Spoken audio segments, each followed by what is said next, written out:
Kyle here from allmediareviews.blogspot.com, and I'm here to talk about Cloud Cult's new album that came out through the Pledge Music campaign, and then you can now pick it up on Amazon.com and some other places, called The Seeker in 2016 rather. Here's my copy right here. I also ordered the recycled vinyl, but and the biggest thing about this album and with that Pledge Music campaign and everything was they made a film which includes some Hollywood people. Josh Radnor of How I Met Your Mother, has been noteworthy as being an exceptionally strong fan of Cloud Cult. They even, I believe, used one or two Cloud Cult songs on the show How I Met Your Mother.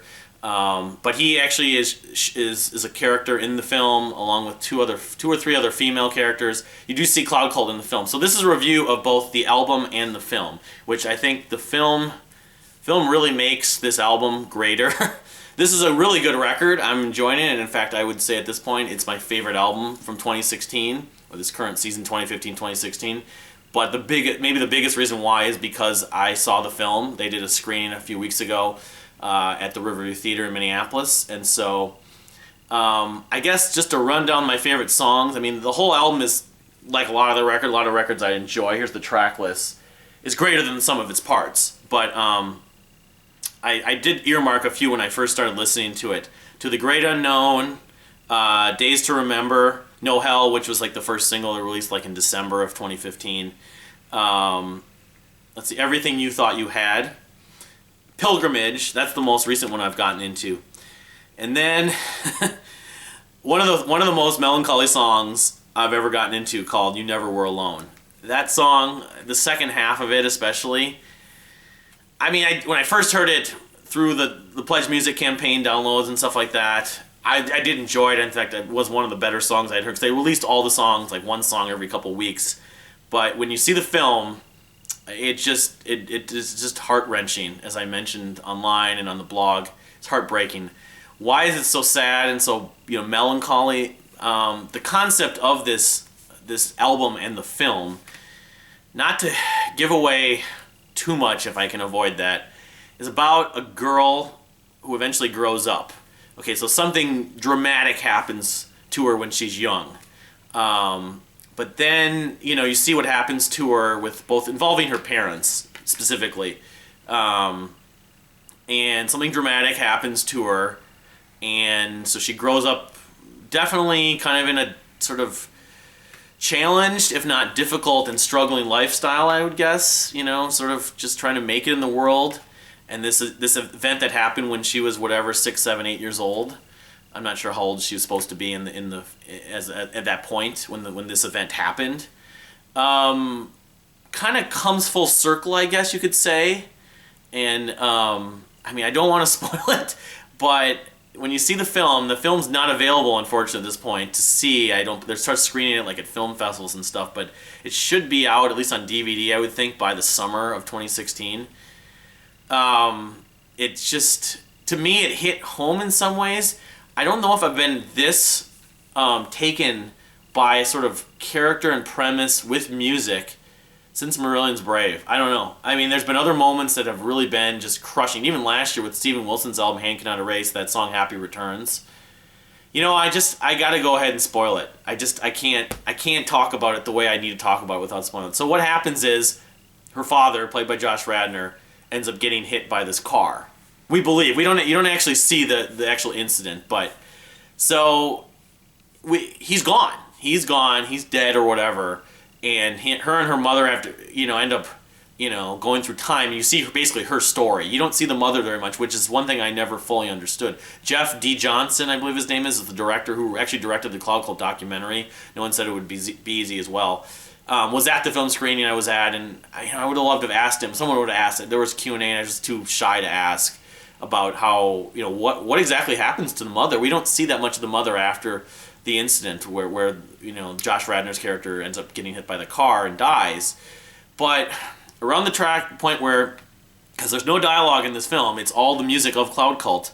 But when you hear You Never Were Alone, she sees her father on a little ways up on a hill, like on a whatever, in this kind of woodsy, not woodsy, but a grassy like prairie or whatever it is on top of the hill. So she's running to him. she's in shock to see him. This is the older version. She goes back home and she sees him, and then you see her as like a teenager and as a little girl, and it's. And then she sees him. She gets to him, and then it explains it. Then eventually he's gone. But the thing that kind of caught me is Craig Minowa wrote about that, about how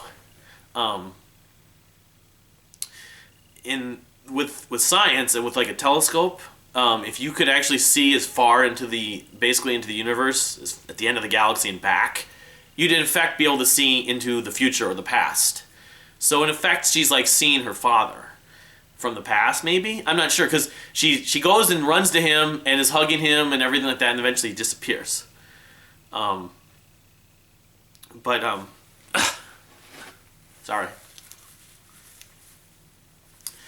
You can see why this is so difficult for me. I would never expected this kind of thing to happen, but it sort of hit home, and it made me curious about, time, space, that kind of thing. I mean, I'm not that into metaphysics, I was thinking Craig Minowa should hang out with Deepak Chopra to understand some of the stuff, or like Darren Dalton, that former baseball player who got involved in it and claimed that he was in other places and times at points.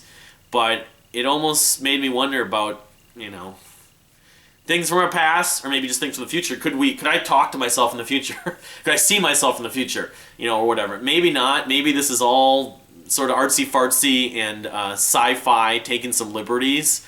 But, I don't know, it was very unexpectedly shocking. I was in tears at the theater, of course, and every time I put this damn album on around that time, it's hard to not think about that, which almost makes it like Brave in that sense, in that I don't know how much I'm going to get addicted to this album, even though it's a terrific album, and there's not a weak song on it. I don't have any issues with, like, Craig's issues with the mic swallowing or whatever. It's just the emotional message from the film itself made this a little bit like Where the Wild Things Are too. When in 2009 that album, that soundtrack and the film came out, I put the soundtrack on there, and the music was good from the soundtrack to Where the Wild Things Are. But seeing the film and knowing the story and a little bit of childhood nostalgia really got to me. I ended up having that was one of my favorite records. That was like in my top 20 albums that year. But The Seeker is a great record from Cloud Cult. Some of the best music and some of the best compositions and perfected compositions and production they've ever done.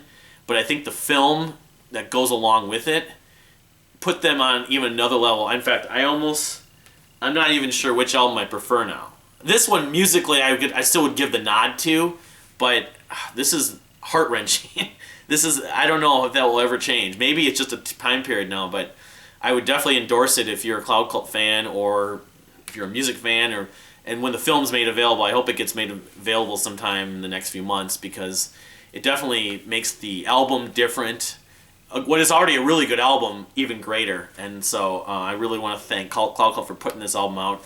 I don't know how many albums Cloud Cult has left in them. I know Craig Minowa is always going to make music, but it may not be under Cloud Cult. I remember finding an interview on YouTube or something like that saying he'd like to put out an instrumental album at some point, which, Cloud Cult's a great band, and their new album, The Seeker, is a great album, and I don't know if it'll be my album of the year, but that little extra push with the film, that emotional push, will allow this certainly album to hang around and be among my favorites. I can almost guarantee that by the end of the year. So, thank you for watching. I'll see you next time.